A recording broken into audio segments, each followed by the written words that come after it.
So when I told y'all in my first video that the discretion that downlow men have is only for the heterosexual community, every time one of these stories about these men being exposed comes out, it validates my point. So we can discuss it for a second.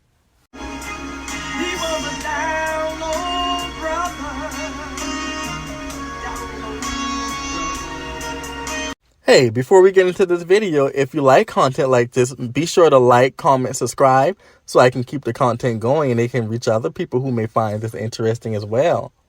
My. So typically we hear what happens in the penitentiary stays in the penitentiary. And that's typically true. Unless you're a self-proclaimed gangster rapper who's supposed to be anti-gay and homophobic, and someone releases footage of you in jail with a transgender woman. So tonight we are going to talk about Chicago rapper LilJay. Now, disclaimer, this is all alleged. We don't know if this to be true. There's videos surfacing online. Everyone is saying that this is LilJay. This is a trending topic. And I contemplated on whether or not I was going to cover this topic because to me, it was just another download man being exposed, girl. We've seen it. It will continue to happen. But the only reason I'm doing this video and covering this story is because this story just validates something that I've been telling y'all since day one when I covered download men. And that is the discretion that download men have is only for the heterosexual community. So I've literally been saying that since my first video. And if you're not familiar, I'll explain it again to get you up to date. The discretion that download men have is only for the heterosexual community. And what I mean by that is they're only looking to be discreet to heterosexual women and heterosexual men. So they want to portray a particular image for heterosexual men and women.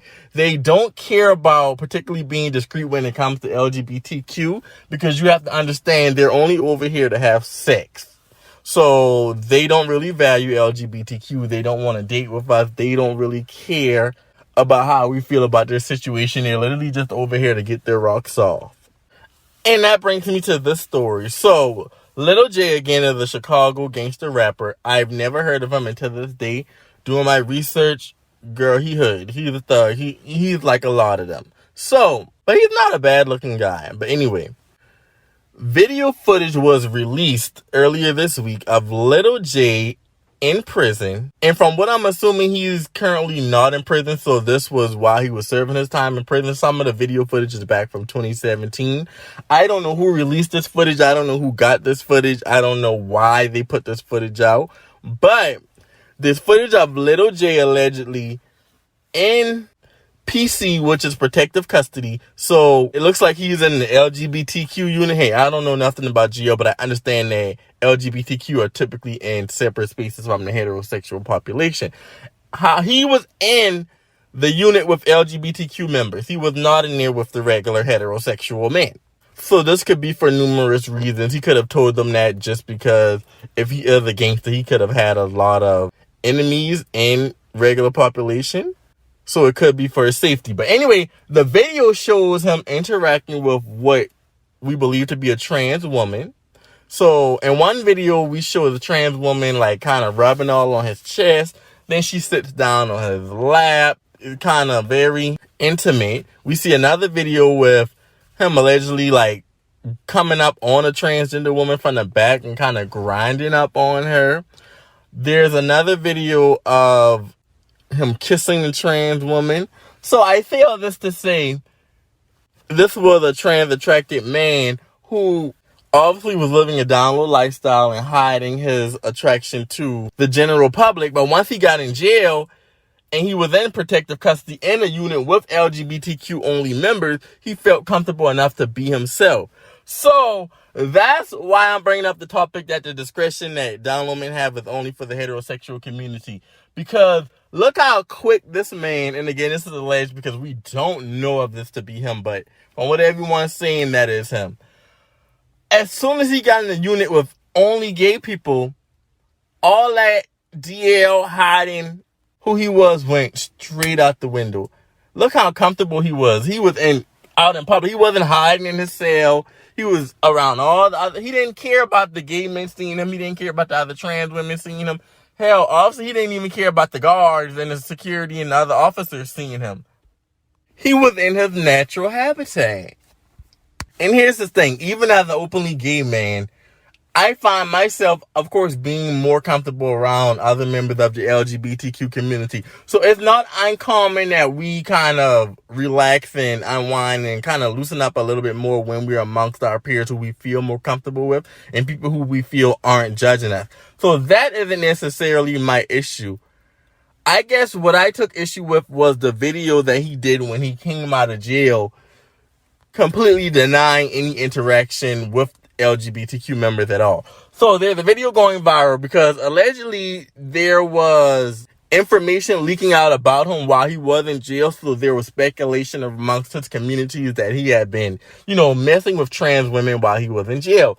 So he did an interview when he came out of jail. And in this interview, they asked him, did he have any LGBTQ friends? Did he have any LGBTQ cellmates? And he specifically said no, he did not interact with any LGBTQ members. He did not have any cellmates.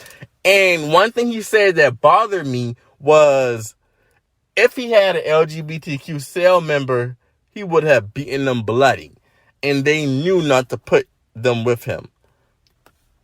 So the reason I have no respect for this man, and I don't care what the heterosexual community does to this man, because he doesn't value LGBTQ lives. So although this man was in there allegedly having a full-blown relationship with a trans woman, kissing, touching, grinding, being intimate, he's still willing to sacrifice her to protect his image to the heterosexual community. And that is why downlow men are so dangerous. Yeah, I'm getting straight to it. This is the type of man that would have sex with a trans woman and then terminate her life afterwards. This man reminds me of Devon Robinson, who went to that sex party with all those LGBTQ members and had lustful sex with everybody and then came back in the house to try to terminate everybody's life so no one will find out. I absolutely believe if LilJay could have went to that jail and terminated everybody who saw him in there messing with that trans woman, he probably would have. And the thing is, in this interview where he lied and, alleged that he didn't have any interactions with LGBTQ members while he was in the jail, you could tell he was just so uncomfortable with the question. It seemed like he was breathing pretty hard. It seemed like he kind of already had practiced his answer. But no matter how many times you practice an answer for something, when it's not genuine and you're nervous, it's still going to come out a certain way. And most people in the comments were reading right through it. They were like, we can tell a lie when we see it. And the thing is, LilJay, I think it's unfortunate that you may have grew up in a background where it doesn't necessarily allow you to stand in your truth. And even if you were a man who decided to keep your interactions with the LGBTQ discreet, even though I wouldn't respect it, I couldn't disrespect you. For you to come out after we have video footage and we know for a fact, allegedly, that you enjoy trans women and you were kissing trans women and grinding and touching up and having full-blown relationships with trans women, for you to still come out and perpetuate the ignorance and the stereotype that harm trans women and LGBTQ as a whole, you don't get any support from somebody like me. Now, what if this had been an interaction on the street where he had been dealing with this trans woman? This woman's life could have been in harm just because this man's secret was getting out. You feel me?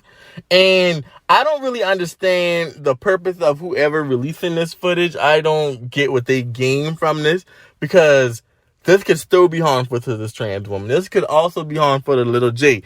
If he really is a gangster and is supposed to live by a certain moral code, I can understand how this could be detrimental to him, But he is not my concern. The comments from some of the heterosexual community were typical. I didn't expect anything different. Here's the thing.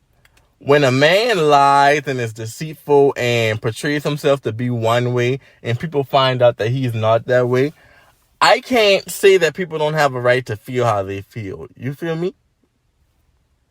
I don't think anti-gay and homophobic rhetoric is the proper response to something like this, but heterosexuals will do what they do.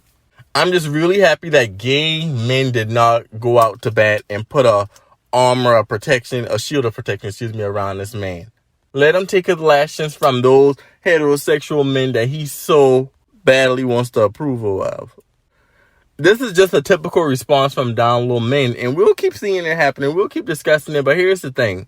I know at this point, any trans woman or LGBTQ member who decides to engage in any type of relationship with this man would be a fool. Just from this alone, he has proven himself to be harmful and a detriment to the community. And I genuinely do think that he is the type of man that would hurt one of the girls after their interactions. But that's really all I have to say about LilJay. I really don't care. I wish him well in his journey, I guess. Hopefully he does come out and be able to live in his truth, and hopefully his life will progress from there. But hey, like, comment, subscribe, and let me know your opinion on this situation. I'll see you next time.